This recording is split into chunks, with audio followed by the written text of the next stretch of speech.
सो hi everyone, कैसे हैं आप सभी। ये सीरीज़ मैंने स्टार्ट किया है और इस सीरीज़ में आप लोगों को बहुत हेल्प मिलेगा। सबसे पहले हम बता दें कि बिहार के कोई भी यूनिवर्सिटी के आप स्टूडेंट हो, ठीक है, चाहे आप पीपीयू के हों या आप वीर कुंवर सिंह यूनिवर्सिटी के हो या भागलपुर हो, एलएमएनयू हो, कोई भी आप यूनिवर्सिटी के अगर स्टूडेंट हैं, ये वीडियो आपके लिए बहुत ही इम्पॉर्टेंट है, ठीक है। इस वीडियो में क्या बताने वाले हैं।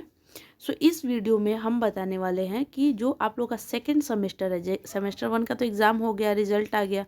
जो सेकेंड सेमेस्टर है तो उसका तो फिर एग्ज़ाम होने वाला है और जल्दी ही होगा, क्योंकि आप लोग को भी पता है कि आप लोग को 6 मंथ में हर टाइम एग्ज़ाम होगा। सेकेंड सेमेस्टर में जो आपका पॉलिटिकल साइंस जो मेजर सब्जेक्ट है, कौन सा मेजर सब्जेक्ट जो है पॉलिटिकल साइंस सेकेंड सेमेस्टर का, हम यहाँ पे सिलेबस भी डिस्कस करेंगे और उसके साथ साथ जो आपका पॉलिटिकल साइंस मेजर जो कोर कोर्स है उसमें कौन कौन सा टॉपिक बहुत इंपॉर्टेंट है या थोड़ा सा जानकारी चाहिए, मतलब कि क्या पढ़ना है इस तरह से, तो हम इस वीडियो में बिल्कुल थोड़ा बहुत, ज़्यादा नहीं, लेकिन फिर भी हम इतना ज़रूर बताएंगे कि आपको एक कॉन्सेप्ट थोड़ा सा समझ में आ जाए कि सिलेबस कहना क्या चाहता है, ठीक है। क्योंकि देखिए, मुझे पॉलिटिकल साइंस पे भी बनाना है, हिस्ट्री पे भी बनाना है, इकोनॉमिक्स, सारे सब्जेक्ट पे बनाना होता है। बहुत डिटेल हम नहीं ला पाएंगे, लेकिन फिर भी जैसा आप लोग का कमेंट होगा उस हिसाब से हम सप्लाई ज़रूर करेंगे, मतलब डिमांड पे सप्लाई चलता है, ठीक है। यहाँ पे एक एक चीज़ और है, जो स्टूडेंट नया देख रहे होंगे उनको हम बता देना चाहते हैं कि हम 4 साल से ये टारगेट मिशन को रन कर रहे हैं और यहाँ पे मेरे तरफ से इंपॉर्टेंट क्वेश्चन मिलता है, ठीक है। इंपॉर्टेंट क्वेश्चन मिलता है आपके प्रीवियस ईयर के जो भी स्टूडेंट हैं, तो उन सबको पता है कि इंपॉर्टेंट क्वेश्चन का क्या वैल्यू है। बट आप लोग के लिए इंपॉर्टेंट क्वेश्चन अवेलेबल नहीं है, क्योंकि अभी थोड़ा शेड्यूल मेरा बिजी हो गया है, इसलिए फ्री ऑफ कॉस्ट आप लोग के लिए हम वीडियो के फॉर्म में ही लाएंगे और जितना हो सके पॉसिबल आप लोग का हेल्प करेंगे। दूसरी बात है कि जो स्टूडेंट नए हैं वो चैनल को देखें, समझें, परखें, उसके बाद सब्सक्राइब, शेयर, लाइक जो भी आप करिएगा, तो उससे क्या होगा कि समझ में आएगा कि वीडियो अगर हेल्पफुल है तो कंटिन्यू किया जाएगा। Thank you so much. और आप लोग मेरे पे ऐसे डाउट मत करिएगा कि हम यूट्यूबर नहीं हैं, हम एक स्टूडेंट हैं और इस बार 2021 से 23 वाले जो बैच था पीजी का, उसमें हम यूनिवर्सिटी टॉपर हैं। मेरा सब्जेक्ट है पॉलिटिकल साइंस और नाम है मनीषा। अब हम थोड़ा स्टार्ट करते हैं। ये पहला, आई थिंक, मतलब पहला वीडियो जिसमें बताना पड़ा, इसलिए क्योंकि आप लोग नए स्टूडेंट हैं, आई नो। तो देखिए, ये आप लोग का सिलेबस है और ये बिहार के सभी कॉलेज यूनिवर्सिटी के लिए है, ठीक है, न्यू एजुकेशन पॉलिसी के तहत। तो यहाँ पे देखिए, मेजर कोर कोर्स में आप लोग को पहला में था अंडरस्टैंडिंग पॉलिटिकल थ्योरी, ठीक है, और दूसरा में क्या पढ़ना है, दूसरा में पढ़ना है constitutional government and democracy in India. ये पढ़ना है, ये आप लोग पढ़ लिए, ये पढ़ना है। तो हम इसी के सिलेबस को दिखाएंगे, समझाएंगे और थोड़ा सा इंपॉर्टेंट टॉपिक बताएंगे कि पहले उस टॉपिक को करिए, एग्ज़ाम में आने का पूरा पूरा चांस है, ठीक है। अब यहाँ पे हम चलिए हम दिखाते हैं डायरेक्टली। ये पीडीएफ हम टेलीग्राम के चैनल पर शेयर कर देंगे, टेलीग्राम का लिंक आपको दे देंगे, ठीक है। तो यहाँ से ले चलते हैं। देखिए, ये आ गया आपका semester 2 major core course constitutional government and democracy in India, ठीक है। अब इसको अच्छे से हम लोग समझेंगे कि 100 नंबर का एग्ज़ाम है, 30 नंबर वही इंटरनल और 70 नंबर का पेपर, ठीक है। 70 नंबर में एमसीक्यू और शॉर्ट और लॉन्ग, ठीक है। इस पे वीडियो भी अपलोड कर देंगे अलग से। ये कोर कोर्स का क्या है, अगर ये जब आप पढ़ लीजिएगा तो इन सारे सवालों का आप जवाब देने के लिए कैपेबल हो जाइएगा, ठीक है। हो सकता है ये वीडियो लंबा हो, लेकिन हमको कोई प्रॉब्लम नहीं है। अगर जो जेन्युइन स्टूडेंट होंगे उनके लिए वीडियो बहुत हेल्पफुल होगा, बिलीव मी, चाहे आप हिंदी मीडियम के हो या इंग्लिश मीडियम के लिए। बाकी मेरा काम है बनाना, देखना नहीं देखना, कमेंट करना, लाइक करना, ये आपकी जिम्मेवारी, ठीक है। यहाँ पे देखते हैं, ये सारे क्वेश्चन हैं जो कि बता रहा है कि अगर आप ये चीज़ पढ़ लीजिएगा तो आपको ये सारे सवालों का जवाब आ जाएगा, ठीक है। तो यहाँ पे देखिए, अब यहाँ पे देखिए, पहले यूनिट देखते हैं एक ओवरऑल। तो यहाँ पे आप लोग का देखिए, यहाँ से स्टार्ट हो गया माइन। तो यहाँ पे देखिए, यहाँ पे आप लोग को MJC मतलब major core course second semester constitutional government and democracy in India, topic to be cover unit 1, 2, 3 and 4। यानी कि आप लोग को क्या करना है, 4 यूनिट पढ़ना है। सेमेस्टर 2 में कितना पढ़ना है, 4 यूनिट पढ़ना है, ठीक है। एक मोटे मोटे तौर पे देखिए 4 यूनिट पढ़ना है। पहला यूनिट है constituent assembly and making of the constitution. दूसरा यूनिट है ऑर्गन ऑफ द गवर्नमेंट। तीसरा यूनिट है डायनेमिक ऑफ द कॉन्स्टिट्यूशन। चौथा यूनिट है डायनेमिक्स ऑफ द कॉन्स्टिट्यूशन 2। ठीक है, अब यहाँ पे देखिए, इसको थोड़ा सा हम समझाते हैं और इसमें सबसे पहले आप क्या पढ़िए जिसको आने का पूरा पूरा चांस है। देखिए, constituent assembly and making of the constitution का मतलब क्या है, पहले ये समझिए। देखिए, जब हमारा जब आप लोगों को भी पता है कि ब्रिटिशर और जो इंडिया के लोग थे, मतलब इंडिया के लोग मतलब उस टाइम पाकिस्तान भी हमारे में ही था। तो ऐसे आप समझिए कि जो मतलब ऐसे समझिए कि उस टाइम बस यही डिवीज़न है, ठीक है, ब्रिटिशर और इंडियंस। ठीक है, तो हमारे यहाँ क्या हुआ था कि जब, अब समझिए कि जब ब्रिटिशर का लास्ट टाइम चल रहा था, मतलब हम लेमन लैंग्वेज में आप लोगों को समझाने की कोशिश कर रहे हैं, बस समझिएगा। ठीक है, तो आप ऐसा समझिए कि अब जब मतलब हमारे यहाँ जो जितने भी हमारे फाउंडिंग फादर्स थे, उनका मांगना यही था कि हम अपना जो है इस देश को चलाने के लिए हम अपना मतलब रूल रेगुलेशन बनाना चाहते हैं। ठीक है, रूल रेगुलेशन बनाना चाहते हैं, यानी कि हमारा कॉन्स्टिट्यूशन होना चाहिए।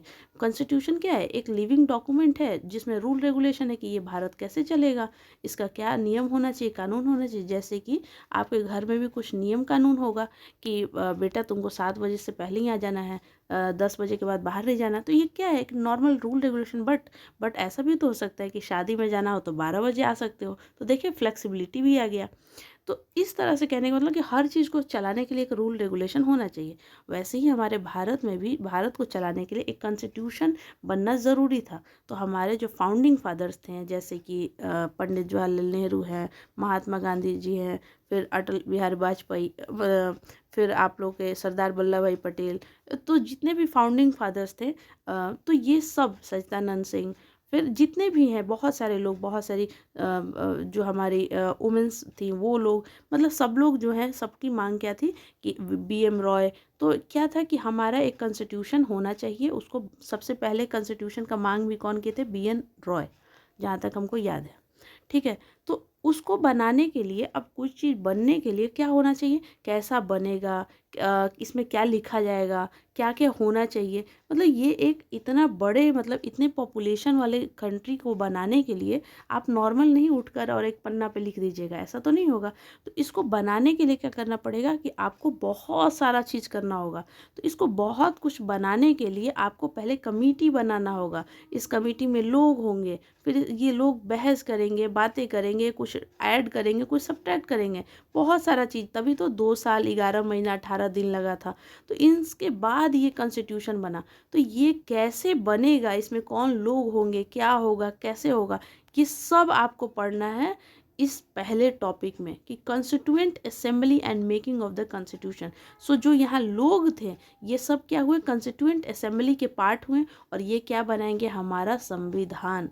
तो फर्स्ट टॉपिक समझ में आया। ठीक है, अब यहाँ पे देखिए, मेकिंग ऑफ द कॉन्स्टिट्यूशन, हमारा संविधान बनेगा। डिबेट इन कॉन्स्टिट्यूएंट असेंबली, कि वही चीज़ बताएं कि जो लोग हैं यहाँ पे जो बैठे हैं, लेडी मतलब इसमें वुमेन भी हैं, मैन भी हैं, और मतलब अब इसमें भी वो लोग हैं कि कुछ लोग ऐसे हैं जो वकील हैं, कुछ लोग हैं जो फार्मर हैं, कुछ लोग, मतलब कहने का मतलब। और एक बात हम आपको बताएं, सबसे ज़्यादा पढ़े लिखे लोग थे उस टाइम इस कॉन्स्टिट्यूएंट असेंबली में। ठीक है, तो कहने का मतलब उनके बीच में डिबेट हुआ कि ये सही है, ये गलत है, ये ऐसे है। Philosophy and the preamble of the constitution. अब देखिए, हमारे जो प्रियम्बल है, उस प्रियम्बल को हम लोग कहते हैं प्रीफेस ऑफ द कॉन्स्टिट्यूशन। मतलब कि आप इस पन्ना को पढ़कर ये अनुमान लगा सकते हैं कि इस कॉन्स्टिट्यूशन में लिखा क्या है।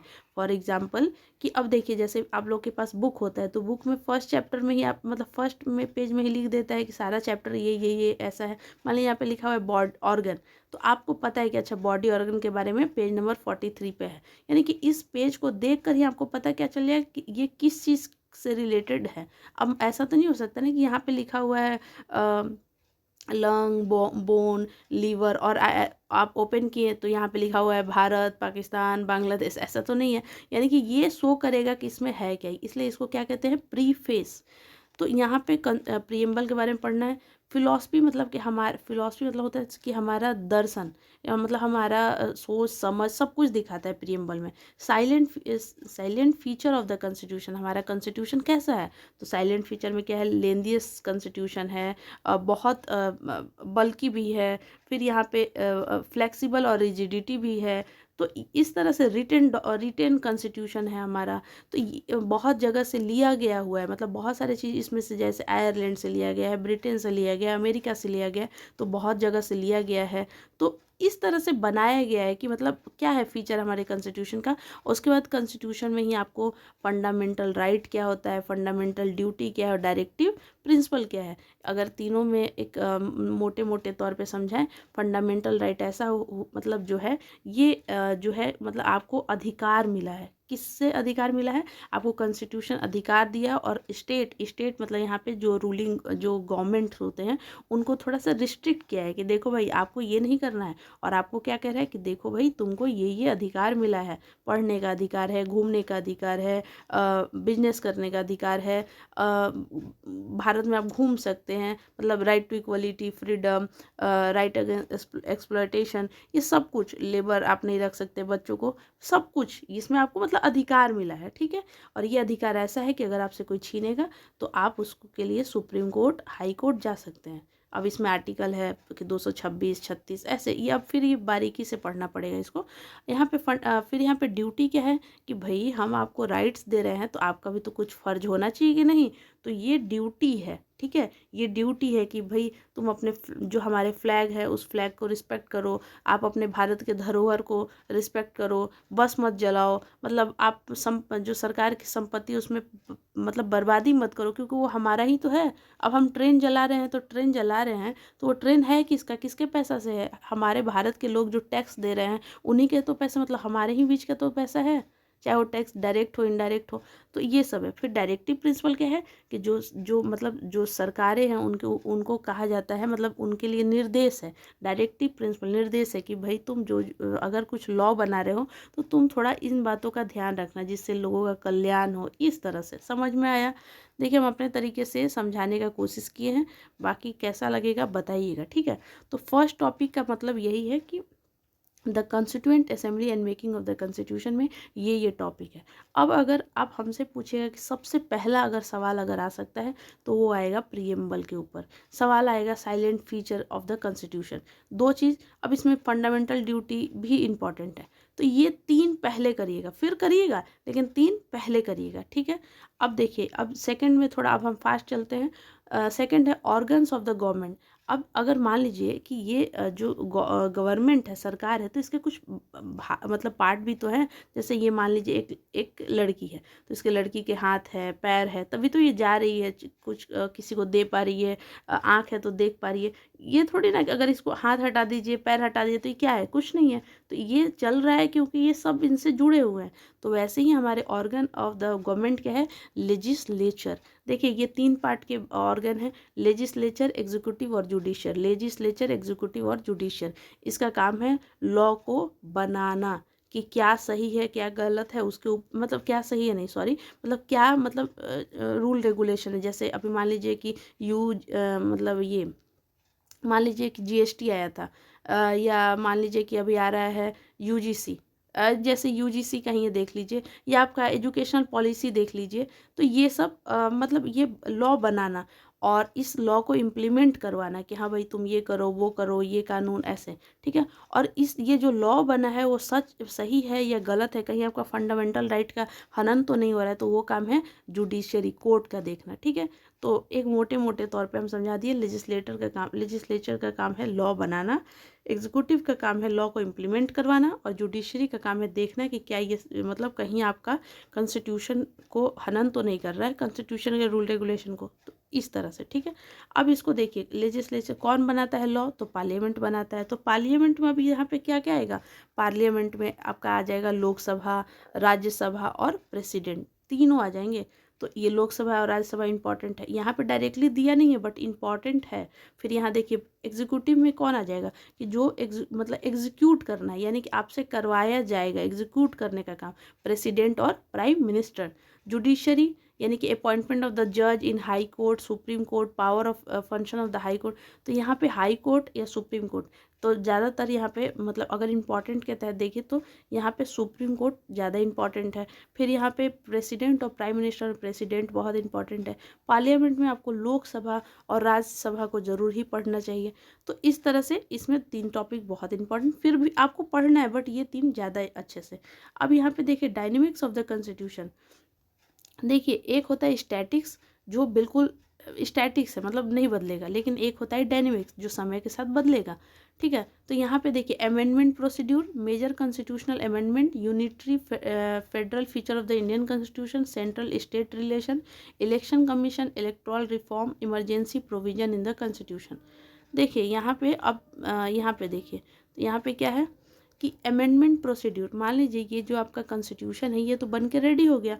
अब रेडी हो गया तो देखिए जब हमारे कॉन्स्टिट्यूशन बन के रेडी हो गया था, जब लागू हुआ 1950 में 26 जनवरी को, तो ये तो किसी को नहीं पता था ना कि पबजी जैसा गेम आएगा और बच्चे पूरी तरह से अपने आप को बर्बाद कर रहे हैं, टाइम वेस्ट कर रहे हैं। तो यहाँ पे तो कुछ तो ऐसा किया गया हो ना कि भाई आने वाले गवर्नमेंट अगर तुमको लगेगा तो यहाँ पे कुछ बदल सकते हो, यहाँ पे कुछ जोड़ सकते हो। जैसे अभी मान लीजिए लिविंग रिलेशनशिप है, तो उस टाइम के लोगों को थोड़ी ना ऐसा लगा होगा कि ऐसा भी हो सकता है। ठीक है, जैसे अभी हम लोग जैसे ये फ़ोन है तो फ़ोन पे कोई चीज़ हैक हो जा रहा है, पर्सनल डिटेल चला जा रहा है। तो ये सब कहने का मतलब इसीलिए हमारे भारत का जो संविधान है वो बहुत बड़ा है, बहुत लेंथीएस्ट है, बहुत बड़ा है इन द सेंस कि बहुत कुछ है, बहुत सारे आर्टिकल्स हैं। तो उसको अमेंडमेंट का प्रोसीड्यूर भी रखा गया है। ठीक है, कि आप समय के साथ थोड़ा बहुत बदल भी सकते हैं, बेसिक नहीं मतलब जो उसका न्यू है उसको नहीं बदलिएगा, बट आप थोड़ा बहुत चेंज कर सकते हैं। इसी को चेंजिंग को कहते हैं अमेंडमेंट। मेजर कॉन्स्टिट्यूशनल अमेंडमेंट क्या क्या हुआ था, जैसे लैंड रिफॉर्म, बहुत सारा चीज़ है यहाँ पे देखिए। अब देखिए जो हमारा कॉन्स्टिट्यूशनल है वो unitary federal feature of the constitution. अब यहाँ पे यूनिटरी का मतलब क्या है और फेडरल फीचर का मतलब देखिए, जैसे ये हुआ इंडिया, ठीक है, जैसे सेंट्रल गवर्नमेंट, ठीक है, और ये हुआ आपका बिहार का गवर्नमेंट। तो ये हो गया आपका। अब देखिए जैसे अब मान लीजिए ये है पावर, तो सबसे ज़्यादा पावर किसके पास है, तो जैसे पावर जो है डिवाइड कॉन्स्टिट्यूशन दोनों को देता है। तो जब दोनों को देता है तो हम कहेंगे कि फेडरल फीचर है, फेडरल मतलब डिवाइड किया है। और कभी कभी देखिएगा कि सब ज़्यादा पावर इधर है, मतलब मतलब जो हमारे सेंट्रल गवर्नमेंट है उनको ज़्यादा पावर है, तो वो फीचर फिर आपको क्या दिखाएगा कि यूनिटरी है। अब यहाँ पे दोनों का हम एग्जांपल एक दे देते हैं कि देखिए जैसे ये सेंटर का है गवर्नमेंट और ये है स्टेट का। जैसे स्टेट गवर्नमेंट का कुछ मान लीजिए कोई प्रोग्राम है जो बहुत सारे यहाँ पे मिला है कॉन्स्टिट्यूशन की तरफ से पावर कि आप कुछ कुछ ये चीज़ कर सकते हैं। ज़रूरी नहीं है कि आपको सेंटर से परमिशन लेना पड़ेगा कि क्या हम एक छोटे बच्चे के लिए प्रोग्राम ला सकते हैं क्या, ऐसा नहीं है।